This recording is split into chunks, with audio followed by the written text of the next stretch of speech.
บทที่ 1 ไอเดียตกแต่งบ้าน ฟังดูสมบูรณ์แบบ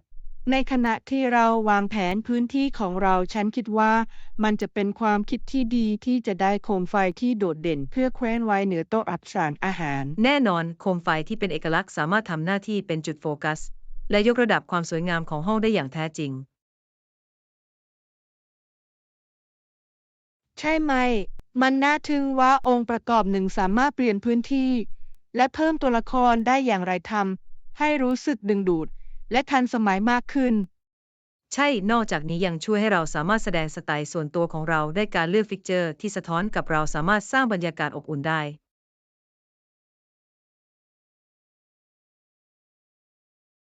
แน่นอน และมีตัวเลือกมากมายตั้งแต่สไตล์โมเดิร์นไปจนถึงสไตล์วินเทจ เราสามารถหาตัวเลือกที่เหมาะกับวิสัยทัศน์ของเราได้อย่างง่ายดาย แน่นอน และเราควรพิจารณาประเภทของแสงที่ให้ด้วยแสง โดยรอบสามารถกำหนดอารมณ์สำหรับการชุมนุมใดฮะ นั่นเป็นจุดที่ยอดเยี่ยม ไม่ใช่แค่รูปลักษณ์เท่านั้นฟังก์ชันของแสงสว่างมีความสำคัญเท่าเทียมกันสำหรับการสร้างบรรยากาศที่เหมาะสม ใช่ พื้นที่รับประทานอาหารที่มีแสงสว่างเพียงพอสามารถทำให้มื้ออาหารสนุกยิ่งขึ้น และยังช่วยเพิ่มประสบการณ์การรับประทานอาหารโดยรวม แน่นอน มาสำรวจตัวเลือกบางอย่างร่วมกัน และค้นหาชิ้นส่วนที่สมบูรณ์แบบที่ดึงดูดรสนิยมของเรา และเติมเต็มห้องกัน บทที่ 2 การปฏิบัติการทำสมาธิ ฉันคิดว่าฉันนั่งสมาธิหรือออกกำลังกายการหายใจลึกๆบ่อยแค่ไหน และฉันพยายามเว้นเวลาอย่างน้อย10นาที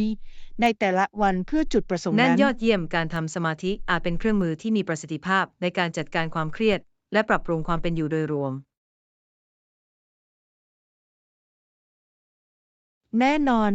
มันน่าทึ่งว่าการมีสติเพียงไม่กี่นาทีสามารถเปลี่ยนมุมมองทั้งหมดของคุณในวันข้างหน้าได้อย่างไร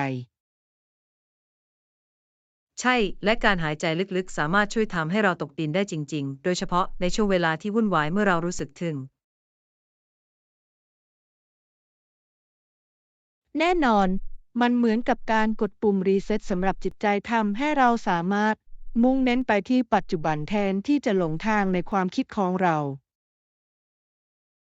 แน่นอน ฉันพบว่าการผสมผสานแนวปฏิบัติเหล่านี้เข้ากับกิจวัตรประจำวันของฉันได้สร้างความแตกต่างอย่างมีนัยสำคัญในความชัดเจนทางจิตใจ และความสมดุลทางอารมณ์ของฉัน นั่นเป็นแรงบันดาลใจ บางทีเราอาจสร้างตารางเวลาที่ใช้ร่วมกันเพื่อรับผิดชอบซึ่งกันและกันและสำรวจเทคนิคใหม่ด้วยกัน ฉันรักความคิดนั้น การเรียนรู้รูปแบบการทำสมาธิที่แตกต่างกันสามารถทำให้สิ่งต่างๆ สดชื่น และมีส่วนร่วมช่วยเพิ่มการฝึกฝนของเราให้มากขึ้น ใช่ นอกจากนี้มันจะน่าตื่นเต้นที่จะแบ่งปันประสบการณ์และข้อมูลเชิงลึกของเราในขณะที่เราก้าวหน้าในเส้นทางสตินี้ บทที่ 3 ข้อเท็จจริงเกี่ยวกับผลไม้ คุณรู้หรือไม่ว่าเชอร์รี่และลูกพีชมีหลุมอยู่ข้างใน มันน่าหลงใหลว่าธรรมชาติทำงานอย่างไรแต่หลุมนั้นไม่สามารถกินได้แน่นอน ใช่มันน่าแปลกใจ หลายคนเพลิดเพลินกับผลไม้ โดยไม่รู้ว่าหลุมแข็งเหล่านั้นอยู่ที่นั่นด้วยเหตุผลการปกป้องเมล็ดภายใน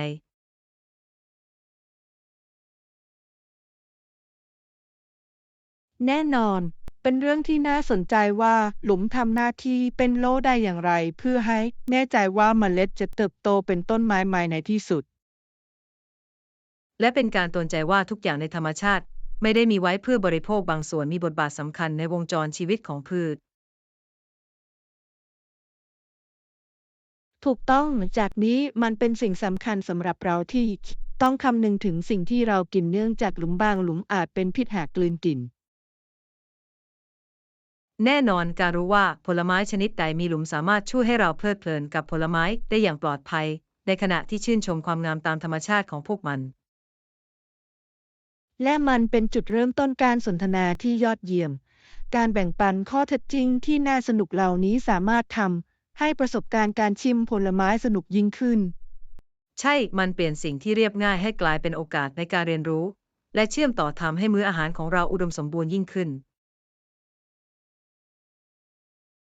แน่นอน ดังนั้นครั้งต่อไปที่เราเพลิดเพลินกับเชอรี่หรือลูกพี่เราสามารถชื่นชมไม่เพียงแต่รสชาติของพวกเขา แต่ยังรวมถึงชีววิทยาที่น่าสนใจอีกบทด้วย ที่ 4 การค้นพบใหม่ โอ้คุณซื้ออะไร ฉันหวังว่าคุณจะพบสิ่งที่น่าสนใจในตลาดวันนี้ ฉันได้ผักและผลไม้สดที่ดูอร่อยมาก และฉันไม่สามารถต้านทานการเก็บไอเทมที่ไม่เหมือนใครเช่นกัน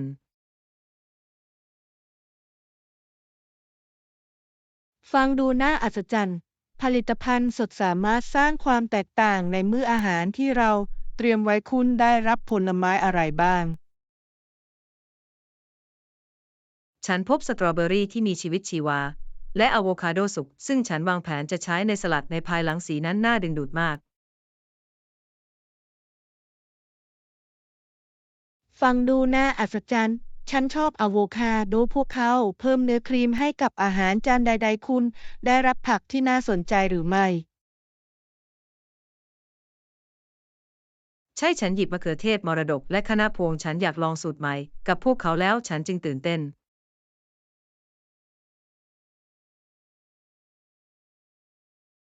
มะเขือเทศมรดกเป็นตัวเลือกที่ยอดเยี่ยม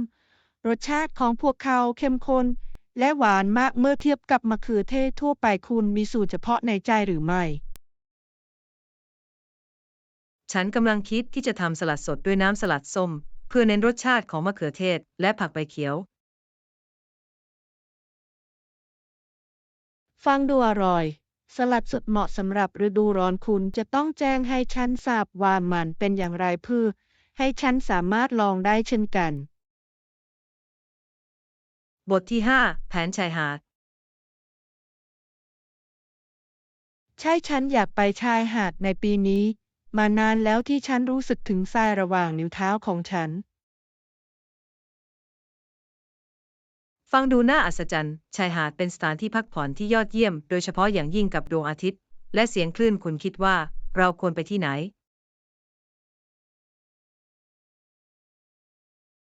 ฉันคิดถึงจุดชายฝั่งที่สวยงามที่เราเยี่ยมชมครั้งที่ผ่านมาทิวทัศน์อันน่าทึ่งและน้ำก็สดชื่นมาก ฉันจำสถานที่นั้นได้เหมาะสำหรับการว่ายน้ำและผ่อนคลายนอกจากนี้เรายังสามารถเพลิดเพลินกับเกมชายหาดซึ่งทำให้มันสนุกยิ่งขึ้น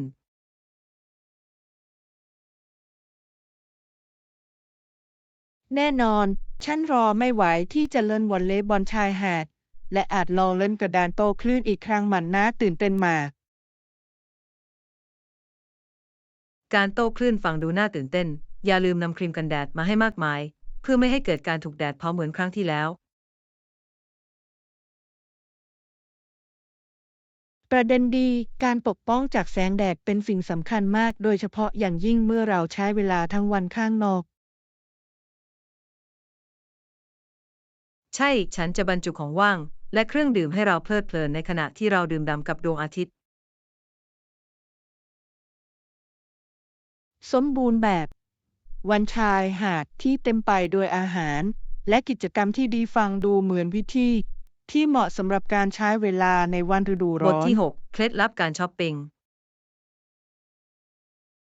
ตรวจสอบให้แน่ใจว่าได้ทราบการวัดของคุณก่อนที่คุณจะไปช้อปปิ้งมันสามารถช่วยคุณประหยัดเวลา และความหงุดหงิดมากเมื่อลองสวมเสื้อผ้า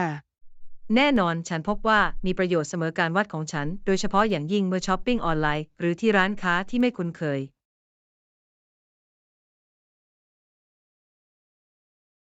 แน่นอน การลองใช้สิ่งต่างๆ เป็นสิ่งสำคัญเพื่อดูว่าผ้าพาม่านและพอดีอย่างไร และมันสามารถสร้างความแตกต่างในโลกของความรู้สึกของคุณในเครื่องแต่งใช่ กา ฉั ย นได้เรียนรู้วิธีที่ยากลำบากว่าขนาดอาจแตกต่างกันไปอย่างมากระหว่างแบรนด์ดังนั้น จึงเป็นการดีที่สุดที่จะลองใช้ตัวเลือกที่แตกต่างกัน 2-3 อย่าง นั่นเป็นความจริง นอกจากนี้บางสไตล์อาจดูดีบนชั้นวางแต่อาจไม่แบนรูปร่างของคุณมากเท่าที่คุณคิด แน่นอนและเป็นความคิดที่ดีเสมอที่จะเคลื่อนไหวในเสื้อผ้าเล็กน้อยเพื่อให้แน่ใจว่า เสื้อผ้าสะดวกสบายสำหรับการสวมใส่ในชีวิตประจำวัน แน่นอน ไม่มีใครอยากซื้อของที่ดูดีแต่รู้สึกจำกัดหรืออึดอัดใจ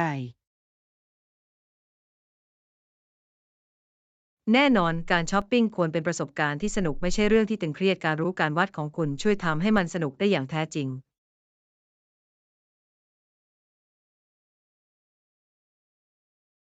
และหากมีบางอย่างไม่พอดีอย่าลังเลที่จะขอความช่วยเหลือจากพนักงานพวกเขา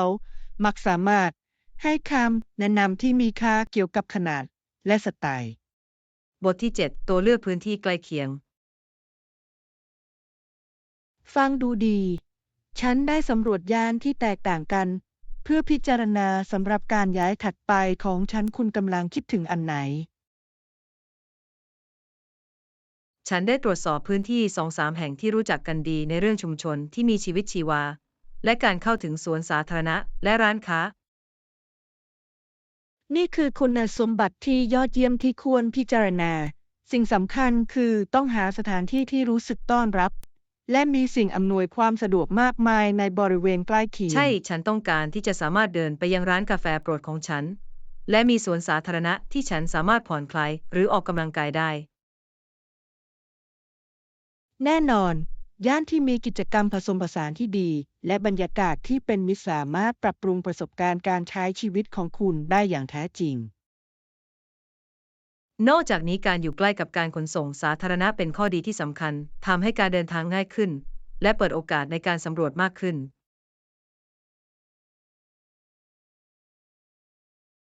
แน่นอน คุณพบย่านที่เฉพาะเจาะจงที่โดดเด่นสำหรับคุณหรือไม่ ใช่มีพื้นที่หนึ่งที่มีบรรยากาศของชุมชนที่ยอดเยี่ยม และเป็นเจ้าภาพกิจกรรมในท้องถิ่น ซึ่งฉันคิดว่าจะเป็นส่วนหนึ่งของมันสนุก ฟังดูสมบูรณ์แบบ การเชื่อมต่อกับชุมชนของคุณสามารถสร้างความแตกต่างอย่างมากในวิธีที่คุณสนุกกับบ้านใหม่ของคุณ บทที่ 8 ช้อปปิ้งชุดเดรส คุณคิดอย่างไรกับชุดนี้ ฉันเห็นมันในร้าน และคิดว่ามันดูสวยงาม มันน่าทึ่งจริงๆ สีมีชีวิตชีวา และดีไซน์นั้นดูดีมากราคาเท่าไหร่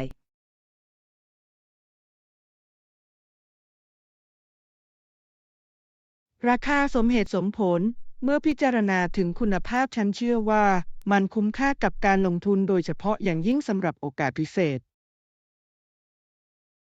ฉันเห็นด้วยชุดที่สวยงามแบบนั้นสามารถแต่งตัวขึ้น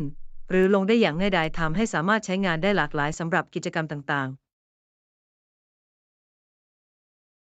แน่นอน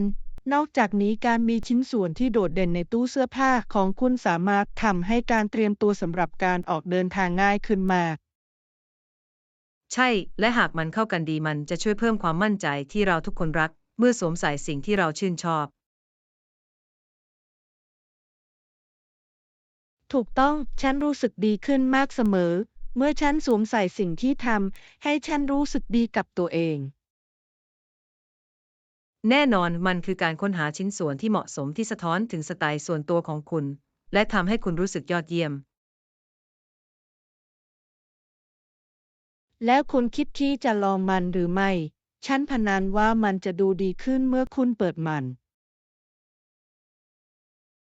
บทที่ 9 แนวคิดการขยาย การขยายพรมแดนผ่านการพิชิตดินแดนใหม่ทำให้ฉันหลงไหลมาอยู่เสมอโดยเฉพาะอย่างยิ่งการสร้างสังคมอย่างไร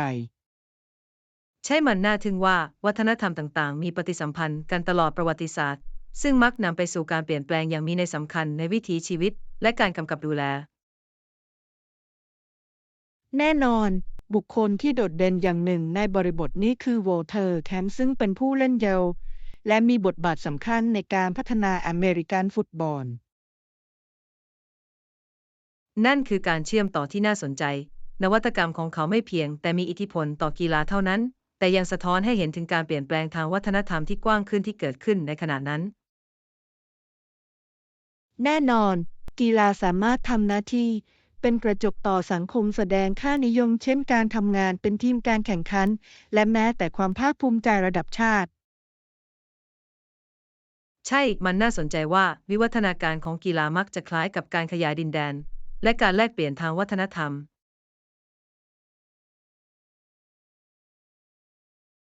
และบทเรียนที่ได้เรียนรู้จากการขยายประวัติศาสตร์เหล่านี้สามารถบอกถึงความเข้าใจของเราเกี่ยวกับความร่วมมือและความขัดแย้งในโลกปัจจุบัน แน่นอนด้วยการศึกษาอดีตเราสามารถรับข้อมูลเชิงลึกเกี่ยวกับวิธีการนำทางความท้าทายในปัจจุบันได้อย่างมีประสิทธิภาพมากขึ้น จริงมาก สิ่งสำคัญคือต้องจำไว้ว่าประวัติศาสตร์ไม่ได้เกี่ยวกับวันที่และเหตุการณ์เท่านั้นแต่สะท้อนให้เห็นถึงประสบการณ์และความสัมพันธ์ของมนุษย์ตลอดเวลา บทที่ 10 สภาพแวดล้อมที่สนับสนุน ฉันได้เรียนรู้แล้วว่าการล้อมรอบตัวเองด้วยคนที่สนับสนุนสามารถกระตุ้นให้คุณบรรลุเป้าหมายและเอาชนะความท้าทายได้อย่างแท้จริง แน่นอนการมีระบบสนับสนุนที่แข็งแกร่งทำให้เกิดความแตกต่างอย่างมีนัยสำคัญในแรงจูงใจและความยืดหยุ่นของเราในช่วงเวลาที่ยากลำบาก แน่นอน มันน่าทึ่งว่าคำพูดที่ให้กำลังใจจากเพื่อนหรือครอบครัวสามารถยกระดับจิตวิญญาณของคุณและสร้างแรงบันดาลใจให้คุณดำเนินต่อไปได้อย่างไร ใช่ เมื่อเราล้อมรอบตัวเองด้วยความคิดเชิงบวกมันจะสร้างสภาพแวดล้อมที่เราสามารถเจริญเติบโตและแสวงหาความหลงใหลของเราได้ และบุคคลที่สนับสนุนเหล่านั้นมักจะทำให้เราต้องรับผิดชอบผลักดันให้เราอยู่ตามเส้นทางและบรรลุความทะเยอทะยานของเรา แน่นอนการเลือกเพื่อนที่เชื่อในตัวเราและศักยภาพของเราเป็นสิ่งสำคัญเพราะจะส่งเสริมการเติบโตและความมั่นใจในตนเอง ฉันไม่สามารถเห็นด้วยได้อีก เป็นสิ่งสำคัญที่จะต้องห่างไกลจากความคิดเชิงลบซึ่งสามารถระบายพลังงานและแรงจูงใจของเราได้ ใช่การส่งเสริมความสัมพันธ์กับผู้คนที่ยิ่งขึ้นสามารถนำไปสู่ชีวิตที่สมบูรณ์และมีประสิทธิผลโดยรวมมากขึ้น ดังนั้นเรามาส่งเสริมซึ่งกันและสร้างเครือข่ายของเชิงบวกและการสนับสนุนในขณะที่เราแสวงหาความฝันของเรา บทที่ 11 การฟื้นฟูพลังงาน ช่วงเวลา เอาล่ะใช้เวลาฉันคิดว่าพลังควรกลับมาในตอนนี้คุณสามารถตรวจสอบได้ไหม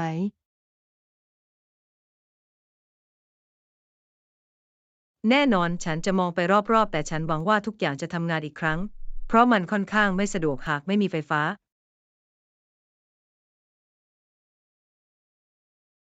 ฉันรู้ มันน่าทึ่งว้าวพึ่งพาพลังในการทำกิจกรรมประจำวันของเรามากแค่ไหน ตั้งแต่การทำอาหารไปจนถึงการเชื่อมต่อกับผู้อื่น แน่นอนฉันกำลังทำอาหารเย็นเมื่อไฟดับลงและมันทำให้แผนของฉันสำหรับตอนเย็นล้มเหลวจริง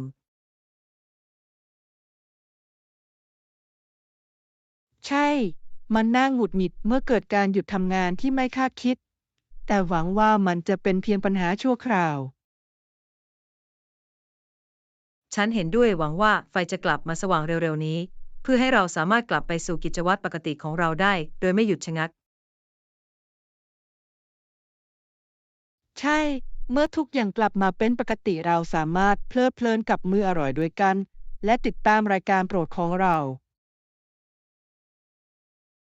ฟังดูสมบูรณ์แบบช่วงเย็นที่บ้านแสนสบายเป็นวิธีที่ดีในการผ่อนคลายหลังจากวันที่วุ่นวาย แน่นอน ดังนั้นข้ามนิ้วให้พลังกลับมาอย่างรวดเร็ว และเราสามารถกลับมาเพลิดเพลินกับช่วงเย็นของเราได้ บทที่ 12 ปาร์ตี้ทีมชายหาด ฉันชอบปาร์ตี้ทีมชายหาดมาตลอด พวกเขานำบรรยากาศที่สนุกสนานและผ่อนคลายมาสู่การชุมนุมทุกครั้งคุณคิดว่าอย่างไร ฉันเห็นด้วยอย่างสมบูรณ์ มีบางอย่างที่สนุกสนานเกี่ยวกับสีการตกแต่ง และบรรยากาศที่ทำให้ปาร์ตี้ริมชายหาดที่น่าจดจำ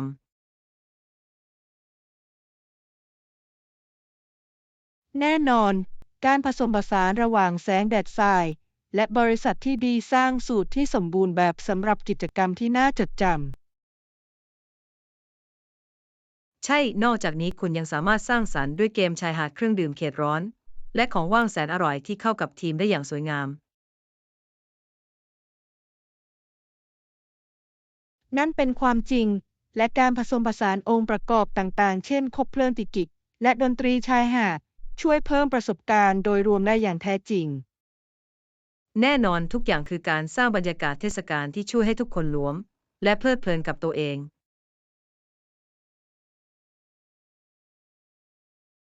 และอย่าลืมชุดชายหาดที่มีชีวิตชีวา ทุกคนดูร่าเริงในชุดฤดูร้อนและรองเท้าแตะ ใช่ มันกระตุ้นให้ผู้คนแสดงออกและโอบกอดจิตวิญญาณที่สนุกสนานของชายหาด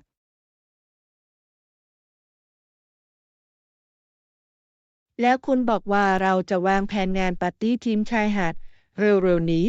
มันจะเป็นเรื่องที่ยอดเยี่ยมที่จะรวบรวมทุกคนมารวมกันเพื่อวันที่เต็มไปด้วยความสนุกสนาน บทที่ 13 ใบเสร็จรับเงินและการทำธุรกรรม ฉันช้อปปิ้งเสร็จแล้ว ฉันสามารถขอใบเสร็จได้ไหม แน่นอนนี่คือใบเสร็จรับเงินของคุณมีอะไรอีกบ้างที่คุณต้องการก่อนที่เราจะออกไป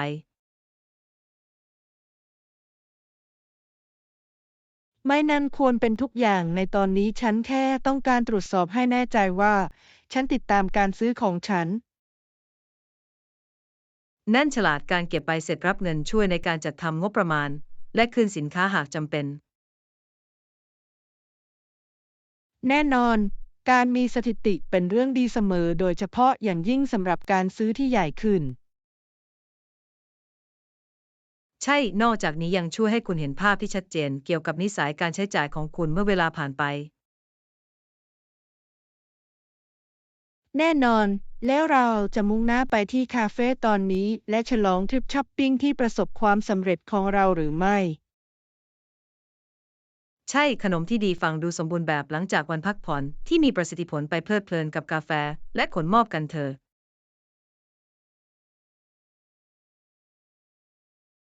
ความคิดที่ยอดเยี่ยม ฉันรอไม่ไหวที่จะผ่อนคลายและพูดคุยเกี่ยวกับการค้นพบของเราในขณะที่เราดื่มด่ำกับขนมแสนอร่อย บทที่ 14 เรื่องการอนุรักษ์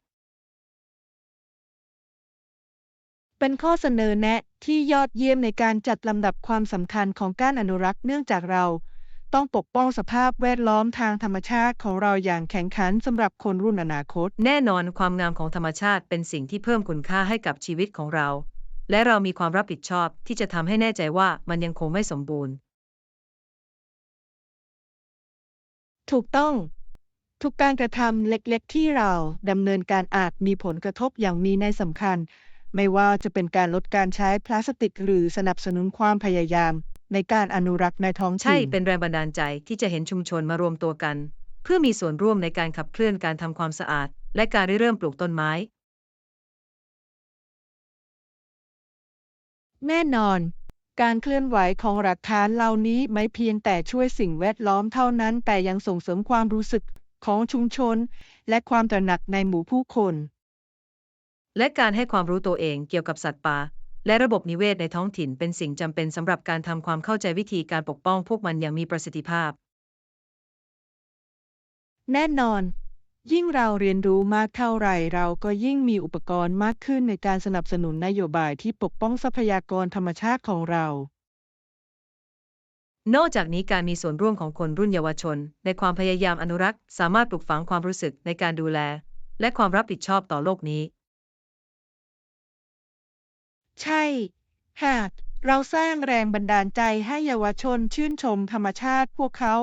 จะมีแนวโน้มที่จะดำเนินการต่อความพยายามเหล่านี้ในอนาคต บทที่ 15 โอกาสใหม่ ฟังดูน่าเชื่อถือ พวกเขาวางแผนที่จะเปิดสำนักงานใหม่ที่นั่น หรือเป็นการขยายสำนักงานที่มีอยู่มากกว่านี้หรือไม่ จากสิ่งที่ฉันได้ยินพวกเขากำลังมองหาสถานที่ใหม่ๆ ซึ่งสามารถเพิ่มการปรากฏตัวในตลาดได้อย่างแท้จริง นั่นน่าตื่นเต้น การขยายตัวอาจนำไปสู่โอกาสในการทำงานมากขึ้น และช่วยให้บริษัทเจริญเติบโตในภูมิภาคต่างๆ แน่นอนเป็นการเคลื่อนไหวเชิงกลยุทธ์ที่สามารถส่งเสริมการทำงานร่วมกันระหว่างทีมในสถานที่ต่าง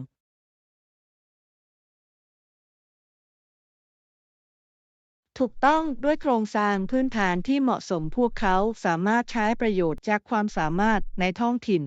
และปรับให้เข้ากับความต้องการของชุมชนต่างใช่ นอกจากนี้สำนักงานใหม่ยังสามารถสร้างพลังงานใหม่ที่มักนำนวัตกรรมและความคิดสร้างสรรค์มาสู่ทีมได้ ๆแน่นอนทุกอย่างเกี่ยวกับการใช้ประโยชน์จากพื้นที่ใหม่เหล่านั้นเพื่อสร้างแรงบันดาลใจให้เกิดความร่วมมือและขับเคลื่อนความคืบหน้า และฉันคิดว่าพวกเขาจะลงทุนในการฝึกอบรมและทรัพยากรเพื่อให้แน่ใจว่าทุกคนอยู่ในหน้าเดียวกัน แน่นอนหลักฐานที่แข็งแกร่งเป็นกุญแจสำคัญในการขยายตัวที่ประสบความสำเร็จและฟังดูเหมือนว่าพวกเขากำลังอยู่ในเส้นบททางที่ ที่ถูก 16 ต้องค้นหาอพาร์ตเมนต์ เพื่อรวบรวมข้อมูลทั้งหมดที่ฉันต้องการสำหรับการค้นหาอพาร์ตเมนต์ของฉันได้สำรวจละแวกใกล้เคียงและสิ่งอำนวยความสะดวกต่างฟังดูเหมือนแนวทางที่ชาญฉลาด สิ่งสำคัญคือต้องพิจารณาไม่เพียงแต่อพาร์ตเมนต์เท่านั้น แต่ยังรวมถึงพื้นที่โดยรอบและสิ่งที่นำเสนอ ๆแน่นอนฉันต้องการหาสถานที่ที่รู้สึกสะดวกสบายและสะดวกทำให้ชีวิตประจำวันง่ายขึ้นและสนุกยิ่งขึ้น และอย่าลืมตรวจสอบตัวเลือกการขนส่งสาธารณะและร้านขายของชำในบริเวณใกล้เคียงซึ่งอาจสร้างความแตกต่างได้จริงแน่นอน การเข้าถึงบริการที่จำเป็นในบริเวณใกล้เคียงสามารถประหยัดเวลาและความยุ่งยากได้มากในระยะยาว ๆ นอกจากนี้การสำรวจสวนสาธารณะและพื้นที่นันทนาการในท้องถิ่นสามารถช่วยให้มั่นใจได้ว่าคุณจะมีสถานที่พักผ่อนและเพลิดเพลินกับธรรมชาติ จุดที่ยอดเยี่ยม ฉันต้องการรู้สึกเชื่อมโยงกับชุมชนของฉัน และพื้นที่กลางแจ้งสามารถปรับปรุงประสบการณ์นั้นได้อย่างแน่นอน ใช่ฟังดูเหมือนว่าคุณกำลังคิดในเรื่องนี้จริงๆ ซึ่งเป็นสิ่งสำคัญสำหรับการค้นหาที่เหมาะสม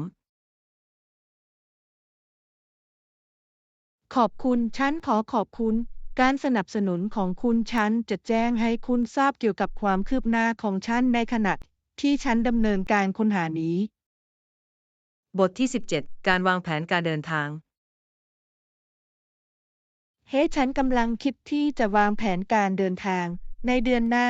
และฉันอยากได้ยินคำแนะนำใดๆที่คุณอาจมีเกี่ยวกับสถานที่ที่จะไป ฟังดูน่าตื่นเต้นขึ้นอยู่กับประเภทที่คุณกำลังมองหาประสบการณ์มีจุดหมายปลายทางที่น่าทึ่งมากมายที่ควรพิจารณา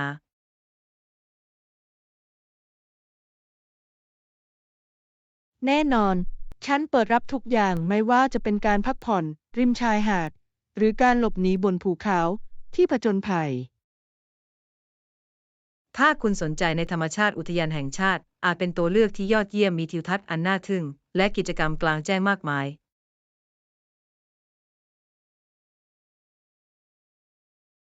ใช้การเดินป่าและการสำรวจธรรมชาติฟังดูน่าดึงดูดคุณมีสวนสาธารณะเฉพาะในใจหรือไม่ เยลโลสโตนมีชื่อเสียงในด้านภูมิทัศน์ที่สวยงามและคุณสมบัติทางความร้อนใต้พิภพที่เป็นเอกลักษณ์ นั่นเป็นความคิดที่ยอดเยี่ยม ฉันอยากเห็นเกเซอร์และสัตว์ป่าที่นั่นมาตลอดฟังดูเหมือนประสบการณ์ที่น่าจดจแน่นอนเพียงแค่ต้องแน่ใจว่าได้วางแผนล่วงหน้า เพราะอาจยุ่งในช่วงฤดูท่องเที่ยว ำ ประเด็นดี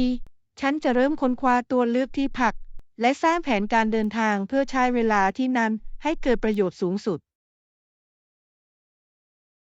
บทที่ 18 ประสบการณ์การช้อปปิ้ง นั่นยอดเยี่ยมมาก คุณพบทุกสิ่งที่คุณต้องการในระหว่างทริปช้อปปิ้งของคุณ หรือมีสิ่งของบางอย่างที่หาได้ยากหรือไม่ ใช่ส่วนใหญ่ฉันสามารถหาสิ่งที่ฉันกำลังมองหา แต่ฉันไม่พบซีเรียลยี่ห้อที่ฉันชอบ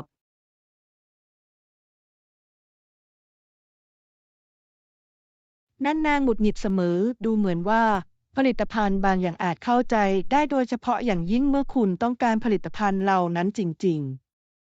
ๆ แน่นอนฉันพบว่ามันเป็นประโยชน์ที่จะตรวจสอบออนไลน์ก่อนที่จะดูว่าพวกเขามีในสต็อกหรือไม่แต่บางครั้งก็ไม่ได้ผล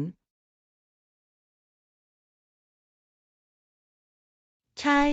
มันเป็นการพนันเล็กน้อยใช่ไหม คุณไม่รู้ว่าร้านจะมีสิ่งที่คุณต้องการหรือไม่แม้ว่าจะอยู่ในรายการออนไลน์ก็ตาม ถูกต้องอย่างน้อยฉันก็พบสิ่งจำเป็นส่วนใหญ่ของฉัน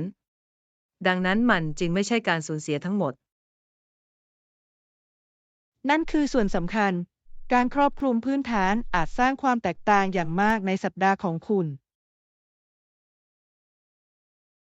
แน่นอน และฉันสนุกกับการท่องผ่านทางเดินค้นพบผลิตภัณฑ์ใหม่ระหว่างทาง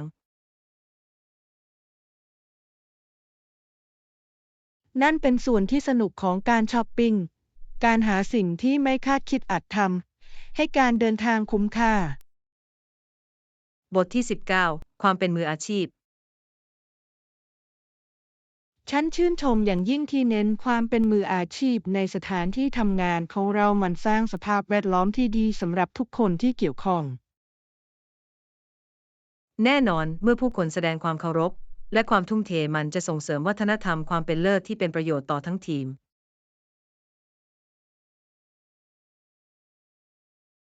ใช่ เป็นแรงบันดาลใจที่จะเห็นว่าความเป็นมืออาชีพสามารถยกระดับการทำงานของเรา และเพิ่มความร่วมมือระหว่างเพื่อนร่วมงานได้อย่างไร แน่นอนเมื่อทุกคนมุ่งมั่นที่จะรักษามาตรฐานที่สูงมันจะกระตุ้นให้เราพยายามอย่างเต็มที่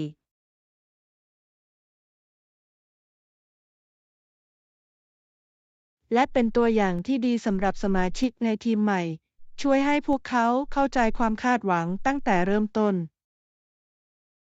แน่นอนเป็นสิ่งสำคัญสำหรับการสร้างทีมที่สอดคล้องกัน ซึ่งสนับสนุนซึ่งกันและกัน และมุ่งมั่นสู่ความสำเร็จด้วยกัน ฉันสังเกตเห็นว่าเมื่อเราทุกคนมุ่งเน้นไปที่ความเป็นมืออาชีพมันยังช่วยเพิ่มทักษะการสื่อสารและการแก้ปัญหาของเรา ใช่การสื่อสารแบบเปิดกว้างและเคารพเป็นกุญแจสำคัญในการจัดการกับความท้าทายอย่างมีประสิทธิภาพและประสิทธิ ฉันจะทำส่วนของฉันเพื่อรักษามาตรฐานนี้และกระตุ้นให้ผู้อื่นทำเช่นเดียวกันอย่างแน่นอน บทที่ 20 การค้นพบร้านหนังสือ ใช่มีร้านหนังสือในตัวเมืองที่ฉันเพิ่งค้นพบและพวกเขามีหลากหลายประเภทให้เลือก นั่นยอดเยี่ยมมันน่าตื่นเต้นเสมอที่จะหาสถานที่ที่มีหนังสือให้เลือกหลากหลายสำหรับทุกรสนิยม แน่นอน ฉันชอบที่จะสามารถเรียกดูหมวดหมู่ต่างๆ ตั้งแต่นิยายไปจนถึงนิยาย และแม้แต่ประเภทที่คลุมเครือบางประเภท และมีบางอย่างพิเศษเกี่ยวกับการสนับสนุนร้านหนังสือในท้องถิ่นพวกเขามักจะมีเสน่ห์ที่เป็นเอกลักษณ์และพนักงานที่มีความรู้ แน่นอน นอกจากนี้หลายคนเป็นเจ้าภาพกิจกรรมเช่นการอ่านผู้เขียน และสโมสรหนังสือซึ่งอาจเป็นวิธีที่ยอดเยี่ยมในการเชื่อมต่อกับผู้อื่น ใช่ฉันสนุกกับการเข้าร่วมกิจกรรมเหล่านั้นมาตลอด พวกเขาเป็นโอกาสที่ยอดเยี่ยมในการพบกับเพื่อนคนรักหนังสือ และการค้นพบผู้เขียนหรือชื่อเรื่องใหม่ ผ่านคำแนะนำจากพนักงานสามารถนำไปสู่การผจญภัยในการอ่านที่ยอดเยี่ยม แน่นอนฉันชื่นชมเมื่อพนักงานหลงไหลในหนังสือมันทำให้ประสบการณ์สนุกขึ้นมาก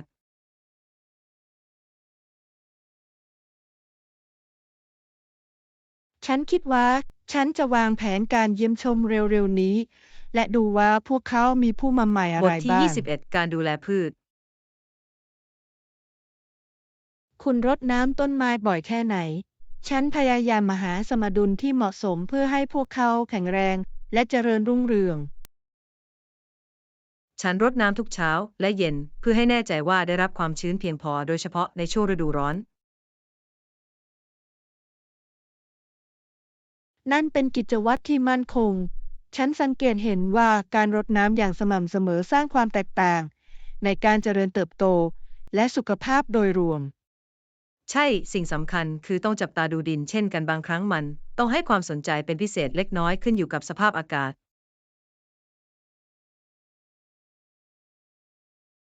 แน่นอน การรดน้ำมากเกินไปอาจเป็นอันตรายเช่นเดียวกัน ดังนั้นการทำความเข้าใจความต้องการของพืชแต่ละชนิดจึงมีความสำคัญ แน่นอนพืชบางชนิดชอบสภาพที่แห้งกว่าในขณะที่พืชบางชนิดเจริญเติบโตในความชื้นมากขึ้นดังนั้นทุกอย่างจึงเกี่ยวกับการหาสมดุลนั้นฉันได้ทดลองกับตารางการรดน้ำที่แตกต่างกันเพื่อดูว่าอะไรดีที่สุดสำหรับพืชของฉัน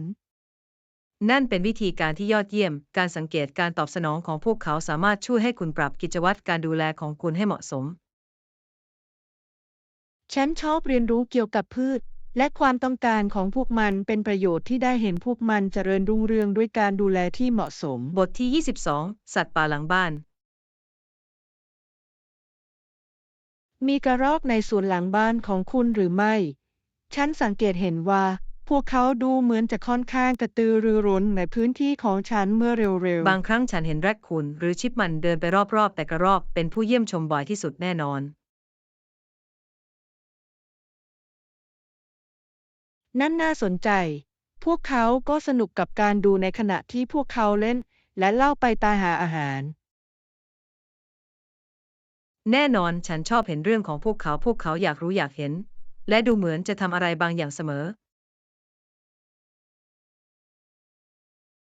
และมันน่าทึ่งว่าพวกเขาสามารถปรับตัวให้เข้ากับสภาพแวดล้อมที่แตกต่างกันได้อย่างไรใช้ประโยชน์สูงสุดจากทรัพยากรทุกอย่างที่พ ใช่ วกเขาพวกเขา สามาร ค่ ถ อน หา ข้างฉ ได้ ลาดมักจะหาวิธีในการนำทางอุปสรรคเพื่อเข้าถึงขนมขบเคี้ยวของพวกเขาฉันเคยเห็นพวกเขาปีนต้นไม้และกระโดดจากกิ่งไปยังกิ่งด้วยความคล่องตัวเช่นนี้ แน่นอนเป็นความสุขที่ได้สังเกตพวกเขาในที่อยู่อาศัยตามธรรมชาติของพวกเขาเจริญรุ่งเรืองในสวนหลังบ้านของเราฉันสงสัยว่าสัตว์ป่าอื่นๆที่ซ่อนตัวอยู่รอบๆมันเป็นเรื่องน่าประหลาดใจเสมอที่จะค้นพบผู้เยี่ยมชมใหม่ บทที่23มุมมองความยุติธรรมเฮนรีกล่าวว่าคดีอาญาควรตัดสินโดยความคิดเห็นของชายซื่อสัตย์12 คนที่รู้เกี่ยวกับอาชญากรรมเหยื่อและสถานการณ์ที่อยู่รอบฮะ นั่นเป็นมุมมองที่น่าสนใจเน้นถึงความสำคัญของการมีคณะลูกขุนที่แสดงถึงส่วนตัดขวางของสังคมเพื่อให้แน่ใจว่าเป็นธรรมแน่นอนข้อมูลเชิงลึกของคณะลูกคุณสามารถให้บริบทที่มีคุณค่าซึ่งเกินกว่าหลักฐานที่นำเสนอในศาล และการมีความคิดเห็นที่หลากหลายสามารถช่วยป้องกันไม่ให้อคติมีอิทธิพลต่อการตัดสินส่งเสริมความยุติธรรมสำหรับทุกฝ่ายที่เกี่ยวข้องแน่นอนเป็นสิ่งสำคัญสำหรับคณะลูกขุนที่จะเข้าใจความแตกต่างของแต่ละคดีเนื่องจากอาชญากรรมทุกอย่างมีเรื่องราวที่เป็นเอกลักษณ์ของตัวเอง ใช่คณะลูกขุนที่มีข้อมูลอย่างดีสามารถตั้งใจได้อย่างมีประสิทธิภาพมากขึ้นโดยในที่สุดจะตัดสินใจที่สะท้อนถึงค่านิยมของชุมชนเป็นเรื่องที่น่าสนใจว่าระบบยุติธรรมอาศัยการตัดสินโดยรวมของประชาชนทั่วไปเพื่อรักษาความเป็นธรรม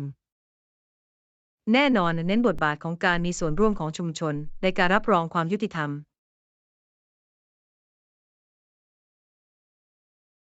ฉันคิดว่าแนวทางนี้มีความสำคัญต่อการรักษาความไว้วางใจของประชาชนในระบบกฎหมาย บทที่24จุดหมายปลายทางในฝันคุณทำให้ฉันอยากไปที่นั่นด้วย จุดในฝันอีกแห่งในรายการของฉันคือซานโตรนีที่มีพระอาทิตย์ตกที่สวยงามและสถาปัตยกรรมที่สวยงาม ซานโตรนีน่าทึ่งอย่างแน่นอนอาคารสีขาวกับทะเลสีฟ้าเข้มสร้างฉากที่งดงามเช่นนี้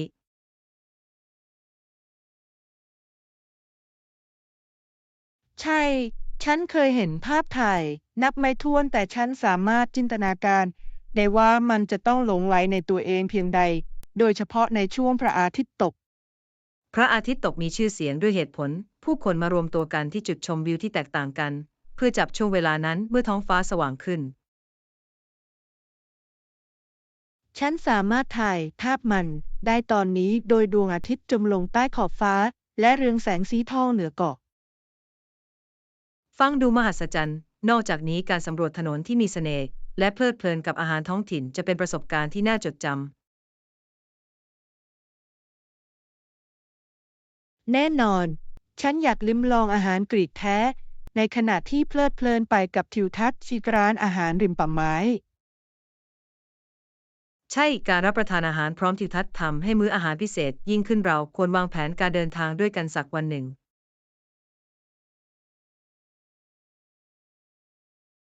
นั่นจะเป็นที่น่าทึ่งมาฟันต่อไป และอาจทำให้มันเป็นจริงในอนาคตอันไกล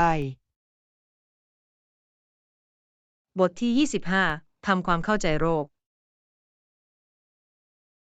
เป็นเรื่องที่น่าตกใจว่าสัตว์บางชนิดสามารถติดเชื้อโรคได้อย่างไรโรคหนึ่งคือโรคพิษสุนัขบ้าซึ่งค่อนข้างร้ายแรง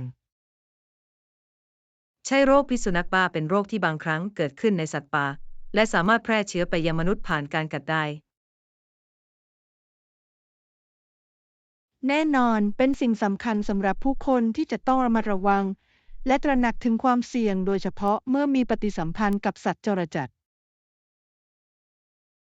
แน่นอนการฉีดวัคซีนเป็นสิ่งจำเป็นสำหรับสัตว์เลี้ยงเพื่อป้องกันการแพร่กระจายของโรคพิษสุนัขบ้าปกป้องทั้งสัตว์และมนุษย์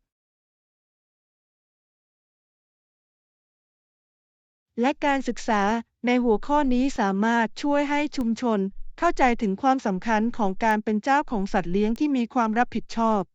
ใช่สิ่งสำคัญคือต้องเผยแพร่ความตระหนักเกี่ยวกับสัญญาณของโรคพิษสุนัขบ้าและขั้นตอนที่ต้องทำหากถูกกัด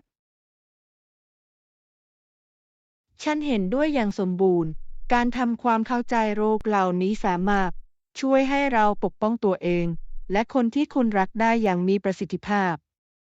แน่นอนด้วยการได้รับแจ้งเราสามารถมีส่วนร่วมในการสร้างสภาพแวดล้อมที่ดีต่อสุขภาพสำหรับทุกคน เป็นปัญหาที่ร้ายแรง แต่ด้วยความรู้และข้อควรระวังที่เหมาะสมเราสามารถลดความเสี่ยงที่เกี่ยวข้องกับโรคพิษสุนัขบ้าได้ บทที่ 26 ไอเดียปราสาท เขานำแนวคิดที่น่าทึ่งบางอย่างสำหรับปราสาทบนเนินเขา และปราสาทเพลลิปเป็นแนวคิดที่น่าดึงดูดอย่างแน่นอน ฟังดูน่าสนใจ แต่ฉันสามารถจินตนาการได้ว่ามันจะไม่ใช่ปราสาทที่มีลมหยาบซึ่งบ่อยครั้งที่เราถ่ายภาพปราสาทประวัติศาสตร์ แน่นอน การออกแบบที่ทันสมัยสามารถรวมฉนวนที่ดีขึ้น และคุณสมบัติที่เป็นนวัตกรรมใหม่เพื่อให้สะดวกสบายตลอดทั้งปี ใช่เป็นเรื่องที่น่าสนใจว่าสถาปัตยกรรมสามารถผสมผสานองค์ประกอบทางประวัติศาสตร์กับความต้องการร่วมสมัยเพื่อความสะดวกสบายและการใช้งานได้ และคิดถึงมุมมองจากด้านบน ปราสาทบนเนินเขาจะนำเสนอภาพพาโนรามาที่น่าทึ่งของภูมิทัศน์โดยรอบ แน่นอนมันจะเป็นจุดที่สมบูรณ์แบบสำหรับการพักผ่อนและเพลิดเพลินกับธรรมชาติในขณะเดียวกันก็มีบรรยากาศอันสง่างาม ฉันชอบความคิดในการสร้างพื้นที่ภายในปราสาทที่สะท้อนทั้งความสง่างาม และความอบอุ่นทำให้เป็นสถานที่ที่ต้อนรับ แน่นอนมันเป็นสิ่งสำคัญที่จะต้องออกแบบพื้นที่สำหรับการชุมนุมและการเฉลิมฉลองเพื่อให้แน่ใจว่ามันรู้สึกมีชีวิตชีวาและมีชีวิตชีวา มาฝันถึงปราสาทแห่งนี้กันเถอะใครรู้ว่าเราสามารถสร้างสรรค์โครงการอะไรได้บ้างในอนาคต บทที่ 27 ตลาดของสะสม คุณสามารถขายของสะสมได้ในราคา$100ที่ร้านค้าของคุณ หรือทางออนไลน์ โดยเฉพาะกับแคตตาล็อกที่แสดงมูลค่าของรายการ นั่นเป็นความจริงการมีแคตตาล็อกที่มีการจัดระเบียบอย่างดีสามารถดึงดูดผู้ซื้อที่จริงจังที่กำลังมองหาของสะสมเฉพาะได้ แน่นอน ช่วยสร้างความไว้วางใจและความถูกต้องตามกฎหมายทำให้ลูกค้าสามารถเห็นมูลค่าและรายละเอียดของแต่ละการ นอกจากนี้การแสดงรายการออนไลน์สามารถเข้าถึงผู้ชมที่กว้างขึ้นเพิ่มโอกาสในการขายได้ ใช่ ด้วยกลยุทธ์ทางการตลาดที่เหมาะสมนักสะสมสามารถเชื่อมต่อกับผู้ที่ชื่นชอบจากทั่วทุกมุมโลก และการจัดกิจกรรมหรือการประมูลสามารถสร้างความตื่นเต้นเกี่ยวกับสินค้าหายากซึ่งดึงดูดผู้ซื้อที่มีศักยภาพ เป็นตลาดแบบไดนามิกและการรับทราบข้อมูลเกี่ยวกับแนวโน้มสามารถช่วยให้ผู้ขายปรับกลยุทธ์ได้อย่างมีประสิทธิภาพ แน่นอนการทำความเข้าใจความสนใจของนักสะสมเป็นกุญแจสำคัญในการนำทางธุรกิจนี้ให้ประสบความสำเร็จ มาสำรวจโลกของสะสมด้วยกัน มีมากมายให้เรียนรู้และค้นพบ บทที่ 28 งานอดิเรกและความสนใจ เกี่ยวกับคุณฟังดูน่าสนใจ คุณเคยลองงานอดิเรกประเภทใดเมื่อเร็วๆนี้ ฉันได้ทดลองวาดภาพ และแม้กระทั่งเรียนออนไลน์ 2-3 ชั้น เพื่อพัฒนาทักษะของฉัน นั่นยอดเยี่ยม การวาดภาพสามารถเป็นวิธีรักษาในการแสดงความคิดสร้างสรรค์และผ่อนคลาย ใช่ฉันพบว่ามันผ่อนคลายอย่างไม่น่าเชื่อที่จะสร้างบางสิ่งตั้งแต่เริ่มต้น และมันช่วยให้ฉันสำรวจสไตล์ที่แตกต่างกัน ฉันจินตนาการได้ คุณเคยลองเทคนิคหรือสื่อเฉพาะใดๆ เช่นสีน้ำหรืออะคริลิกหรือไม่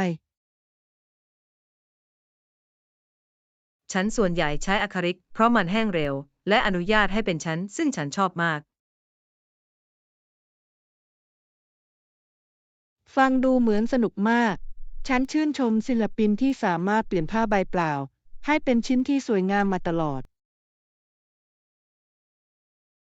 ขอบคุณ ฉันยังคงเรียนรู้แต่ภาพวาดทุกภาพรู้สึกเหมือนกับการผจญภัยครั้งใหม่ และฉันชอบกระบวนการนี้ เป็นเรื่องดีที่ได้ยินว่าคุณกำลังเพลิดเพลินกับมัน ฉันอยากเห็นผลงานบางส่วนของคุณเมื่อคุณพร้อมที่จะแบ่งปัน บทที่ 29 ผลิตภัณฑ์ความงาม นั่นยอดเยี่ยมมาก คุณทำผลิตภัณฑ์ความงามแบบไหน เมื่อเร็วๆนี้ฉันอยากรู้อยากเห็นเกี่ยวกับการสร้างสรรค์ของคุณ ฉันได้ทดลองใช้ส่วนผสมจากธรรมชาติ เพื่อสร้างผลิตภัณฑ์ดูแลผิวบางอย่างเช่นมอยเจอไรเซอร์และมาสก์หน้า ฟังดูน่าอัศจรรย์ การใช้ส่วนผสมจากธรรมชาติอาจเป็นประโยชน์ต่อผิว และเป็นมิตรกับสิ่งแวดล้อมเช่นกัน แน่นอนฉันชอบรู้ว่าอะไรอยู่ในผลิตภัณฑ์ที่ฉันใช้ และมันสนุกที่จะปรับแต่งให้เหมาะกับสภาพผิวของฉัน ใช่ นอกจากนี้การสร้างผลิตภัณฑ์ของคุณเองสามารถประหยัดเงินในระยะยาวเมื่อเทียบกับสินค้าที่ซื้อจากร้านค้า แน่นอน และฉันสนุกกับกระบวนการผสมส่วนผสมที่แตกต่างกัน และเห็นว่ามันทำงานร่วมกันอย่างไร คุณได้พัฒนาสูตรอาหารโปรดที่คุณพบว่ามีประสิทธิภาพเป็นพิเศษหรือไม่ ใช่ฉันได้สร้างมาสน้ำผึ้งและข้าวโอ๊ตที่ทำให้ผิวของฉันรู้สึกนุ่มและฟื้นฟู ฟังดูน่ารื่นรมย์ ฉันอยากจะลองสิ่งนั้น มันน่าประทับใจว่าผลิตภัณฑ์ความงาม DIY สามารถเป็นทั้งสนุกและเป็นประโยชน์ บทที่ 30 การอภิปรายทางการเมือง มากกว่าจากมาดามทัชเชอร์นั้น ไม่ใช่ปัญหาที่ฉันรู้จักเมื่อสมาชิกพรรคพูดคุยเกี่ยวกับนโยบายมันอาจจะค่อนข้างรุนแรง ใช่การอภิปรายทางการเมืองมักจะแสดงความคิดเห็นที่เข้มงวด และจำเป็นต้องนำทางอย่างรอบคอบ แน่นอน การทำความเข้าใจมุมมองที่แตกต่างกันสามารถนำไปสู่การสนทนาที่มีประสิทธิผลมากขึ้น และการตัดสินใจที่ดีขึ้น และสิ่งสำคัญคือต้องฟังอย่างกระตือรือร้น เนื่องจากสิ่งนี้ส่งเสริมความเคารพ และเปิดประตูสู่การสนทนาที่สร้างสรรค์ แน่นอน การมีส่วนร่วมในการอภิปรายอย่างรอบคอบสามารถช่วยกำจัดช่องว่าง และหาแนวรวมกัน ใช่และสิ่งสำคัญคือต้องจำไว้ว่าทุกคนมีประสบการณ์ของตัวเองที่กำหนดมุมมองของพวกเขา แน่นอน นั่นคือสิ่งที่ทำให้การสนทนาเหล่านี้เข้มข้น และให้ความรู้สึก ฉันเห็นด้วยการอภิปรายด้วยความคิดที่เปิดกว้าง และความเต็มใจที่จะเรียนรู้นั้นเป็นประโยชน์เสมอ เรามามีส่วนร่วมในบทสนทนาเหล่านี้ต่อไปมันช่วยให้เราเติบโตและเข้าใจโลกได้ดีขึ้น